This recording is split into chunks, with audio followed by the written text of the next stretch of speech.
All right, tonight we're going to be actually talking about shoulder issues, and we'll go into knees as well. These are common things that we see with most people, shoulder and knee problems. A lot of people will come in talking about their knees popping and cracking. The knee itself is usually a stress-induced problem due to tight hamstrings, which is a defense posture, and leaning back. And that will cause a torsional difference in the knee itself. The shoulder is due to many different things, but stress-induced issues can cause it as well. Most issues are due to stress problems. So you'll pull up your shoulders, cause a brachial plexus lesion, or the nerves that come out of your neck that run your shoulder and your hand, and then as a byproduct they don't turn on and fire correctly. So when we look at it, the majority of people that we see that have shoulder issues, they'll fall into two groups. Well, just the general, or actually three. Well, the general muscle fatigue and weakness issues, that's usually due to stress causing and deactivation or deinnervation. And when I say that, a lot of people think of turn off. That's not what we're talking about. We're talking about decreasing the functionality. So instead of it working at 100%, it's working at 65, and it's not firing correctly. And this is a defense posture by the body. So how the body works is if there's a faulty loop, and that loop is sending the information to not allow a muscle to fire correctly, it won't keep sending energy to an area that's not working correctly. It'll actually stop that because it wants to conserve energy. Our body's all about conservation. So if it needs to conserve that energy, it will instead of sending 100% and only 60 gets there, it'll send 60%. And then it'll only work at 60%. So what we do is we have multiple techniques that I use to allow the body to turn on and actually function correctly. When it's functioning correctly, the body will heal itself. So that's one of them, is a muscle deactivation issue. That comes from a byproduct of being subluxated or having a brain that can't communicate correctly. The secondary one that we'll see is people who have frozen shoulder. That means they can't raise their arm. That one, all the time, is an occiput issue. Every single time. Every single time. So much so that there's actually some doctors that only take care of frozen shoulder because it's so easy to take care of.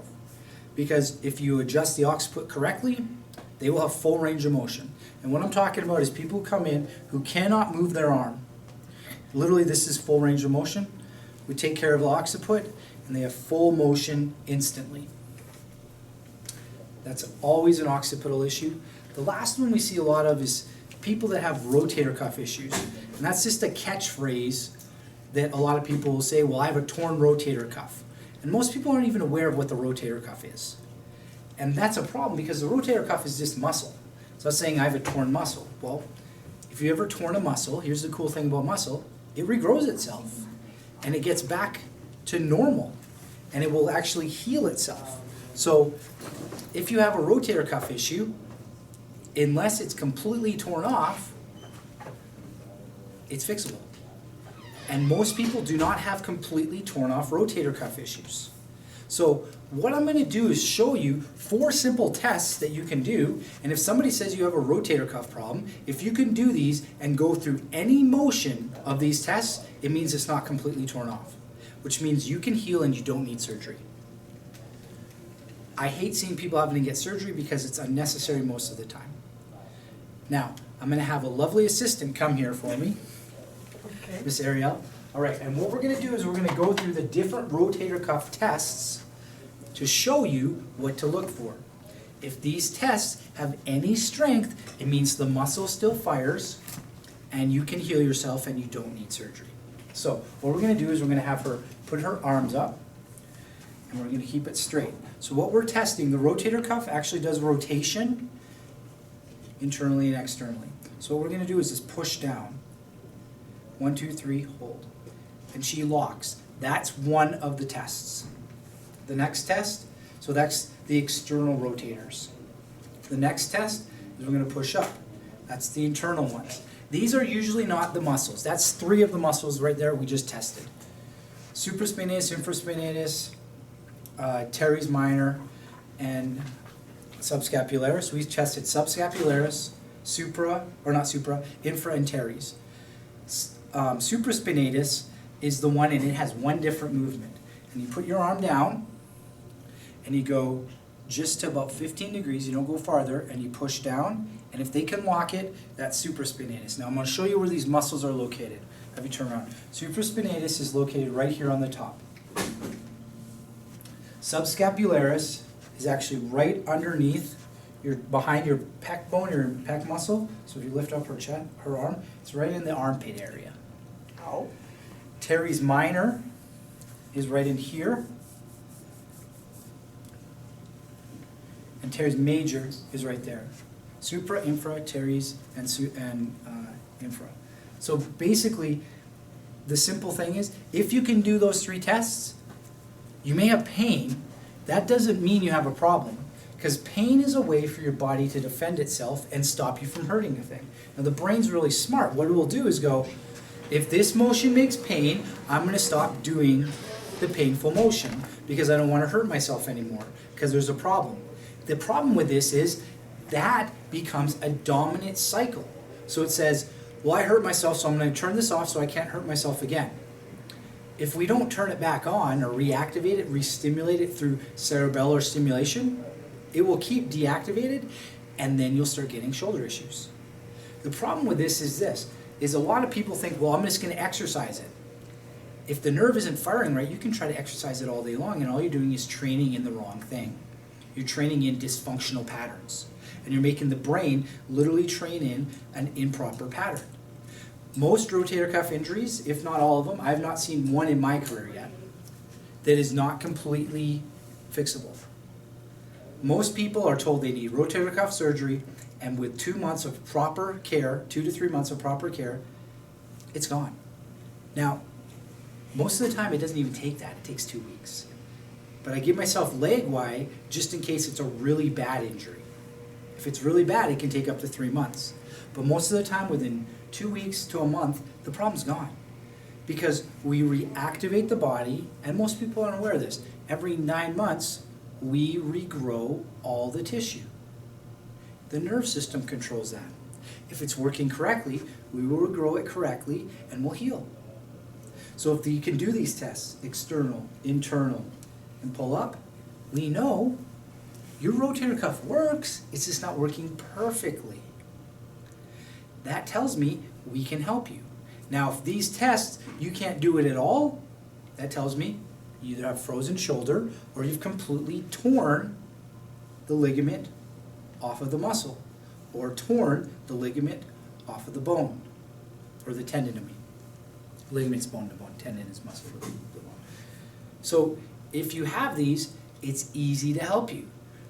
A lot of people think that they're going to go work it out. All they're going to do is ingrain the same problem of the nerve only firing at 60%, and the other one's firing correctly, and they feel better for a while. And the reason they feel better is they're stimulating the brain, and it works through the same gate control theory of pain, which is how the TENS unit works, or the unit where they put electricity in to make your pain go away.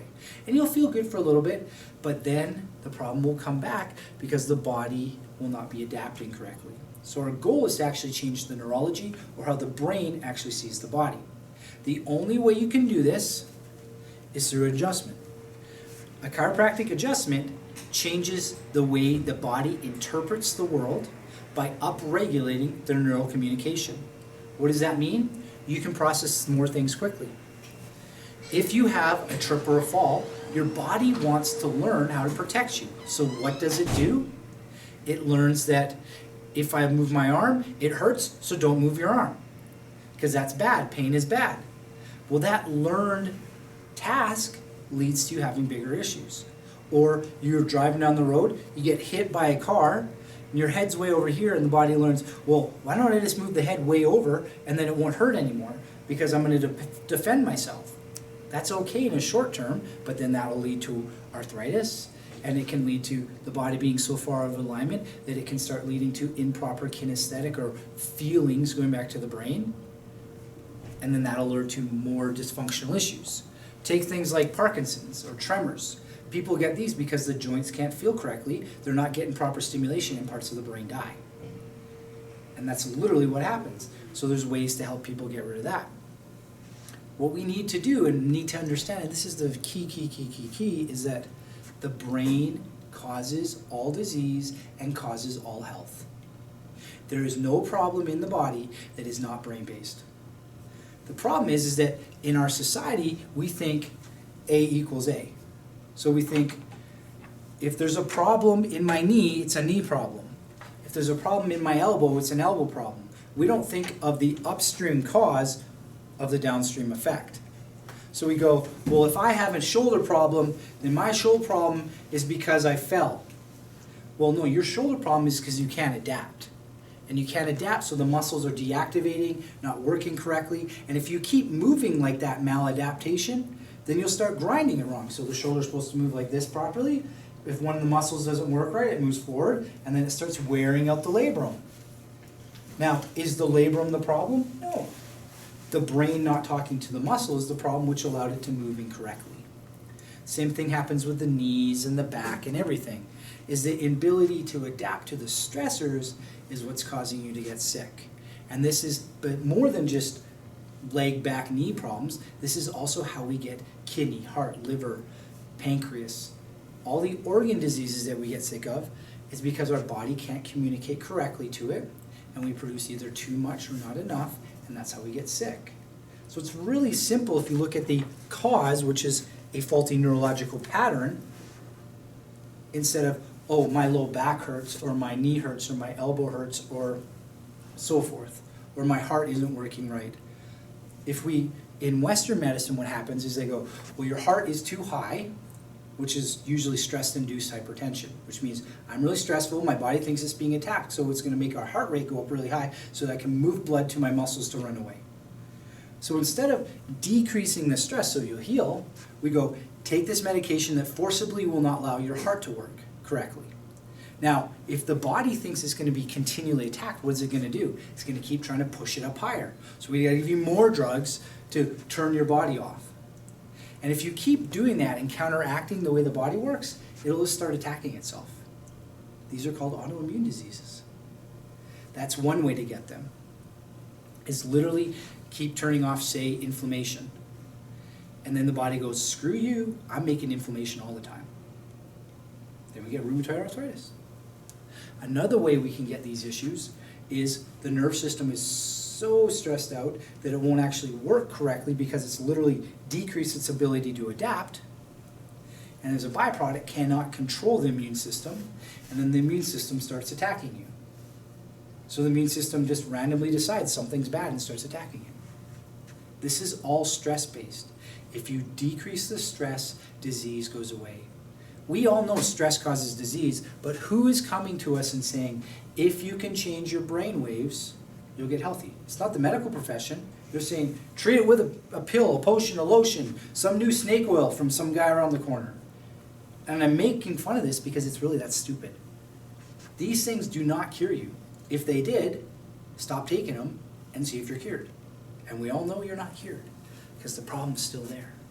What we look at is changing the brainwaves, changing the ability for the body to adapt. And when it changes, then your XYZ issues will go away. The name of them really isn't that important. I can tell you the physiology behind it and all that stuff, but is it really important to know all the physiology behind it, or is it important to know how to get rid of it? Is it important? Get rid of it. Exactly. We want to get rid of the problem. The problem we've run into in our society is that we think if we can name it, then we can get rid of it.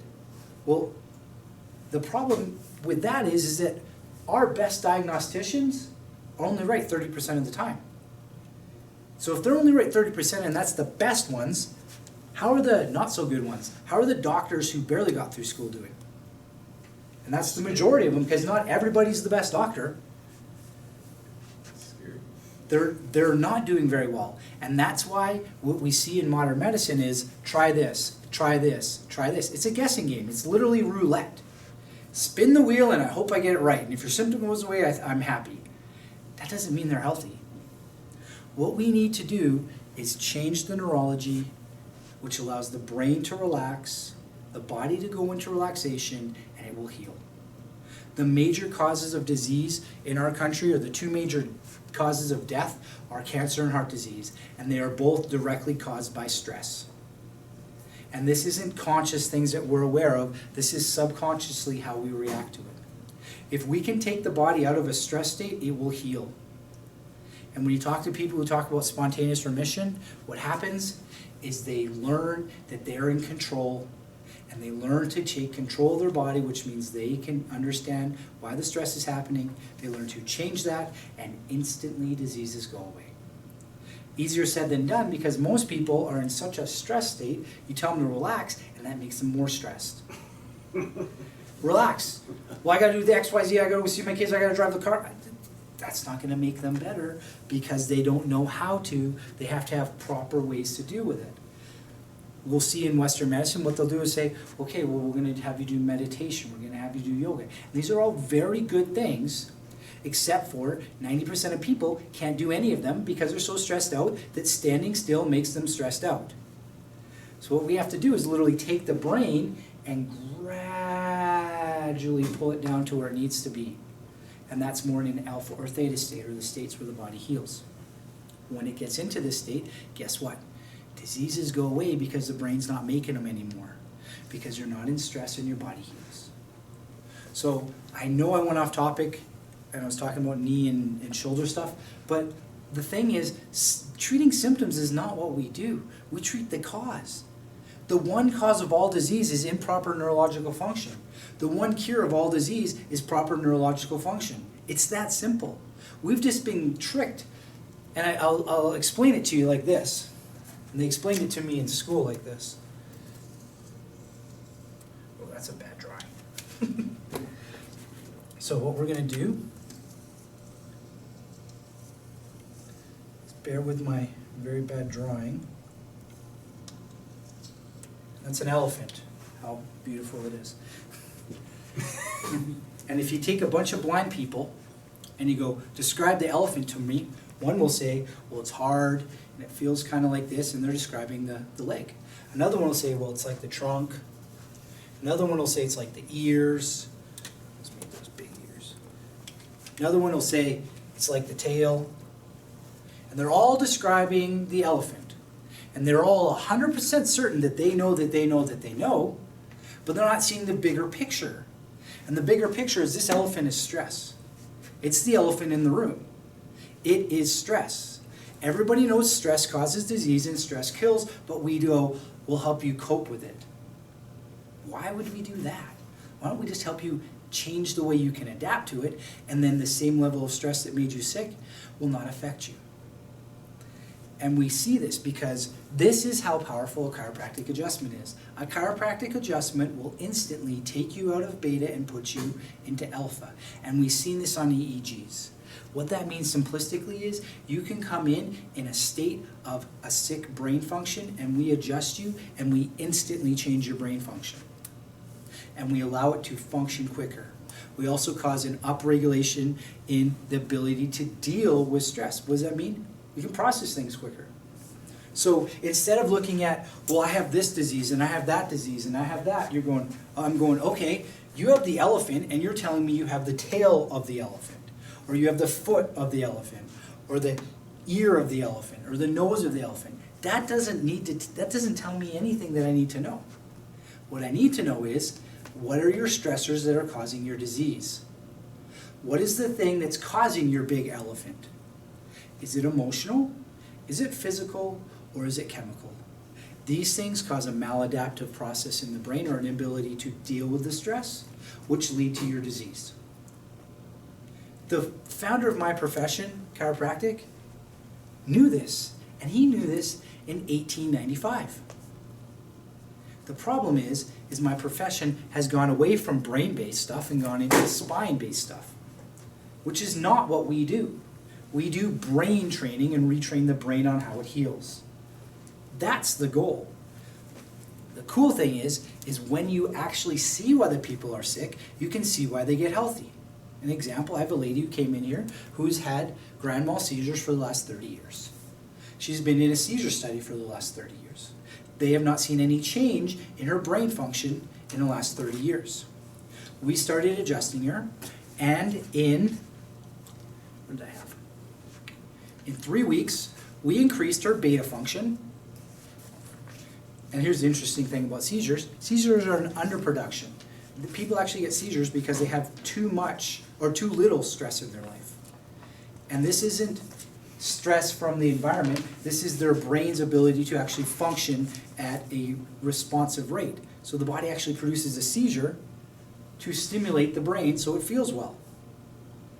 So what we did is we adjusted her and we watched her beta function, which is supposed to be at 32% of her brain function, and she was at 22, go up to 30, from 22 to 30% of total brain function in 3 weeks.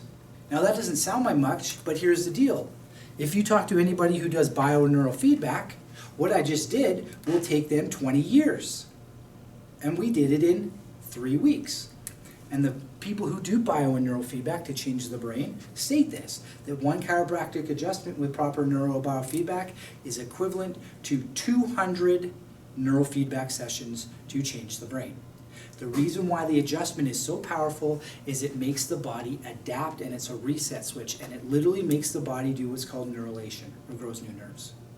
So what does that mean? When you pair the adjustment with proper neuro and biofeedback to help change the brain to the frequencies that we want the body to be at or regulate so it's balanced, you will watch any disease that mankind has go away. Now that sounds pretty big and far-fetched, but it's that simple because everything started in the brain. So what does Western medicine do? Let's give it a drug and shut it off or turn it up. Okay, that's going to turn down the system or turn up the system, but why don't we get to why the system isn't working right? Instead of trying to cut the tail of the elephant off, why don't we change the whole thing and just get rid of the elephant, which is the disease? Instead of trying to drug it to death or inhibit or stimulate it, why don't we get it to communicate correctly and then it will regrow itself? We are not a machine. The problem we have in our society is we're so mechanistic that we believe our body's a machine. We are not a machine. If we're a machine, you could take us all apart, put us back together, and we'd work. There's something in there called an intelligence, innate intelligence is what chiropractors call it, or an animation or a spark or a soul or a spirit, whatever you want to call it, that runs everything. That's what causes you to regrow your body. When we look at it, we have to understand that we can heal ourselves. We have just gotten ourselves sick by dealing with so much stress. The reason why sickness is in such a high level nowadays is because we're bombarded by stressful things. One of the major ones is your cell phone. Most people love them, but it's so addictive and so stressful to people that people get a thing called no-phone-phobia, which means they're scared to be without their phone. This is literally a diagnostic disease now, or a problem. If our bodies are in a constant state of stress by having horns honking at us, thinking somebody needs to call us, not being connected, being bombarded by information all day long, we go stress response, relax, stress response, relax, stress response, relax, stress response, relax. This is what causes disease. We're not supposed to have this. In the 60s, we had 2 stress responses a day on average. Now, before we leave our house, we have 2 to 10. Because the television turns on and something else happens, and it just keeps building. This is where disease comes from. And if you look at it, and here's the real cool thing, diseases in third world countries are completely different than diseases in first world countries because they don't have the same stressors as we do. Their cancer and heart disease rates are not even half of ours because that is a direct response to stress. And those are the 2 major killers in our society of first world countries. So the answer is my shoulder problem, my knee problem, my cancer, my heart disease, and something that I have to treat directly with a new pill, potion, or lotion, or a new plant from some turtle in some shell under some tree somewhere far away that nobody can find? And I'm making fun of this because that's literally what we look at. I gotta go to the top of the tree and find this special plant, and then maybe it'll help me. And no, our answer is this. If we can change our adaptability of our brain, we can change our life. We can literally put ourselves back into health. The ability to adapt is the ability to heal. When you can allow your body to adapt quicker to stress, you heal. And it's that simple.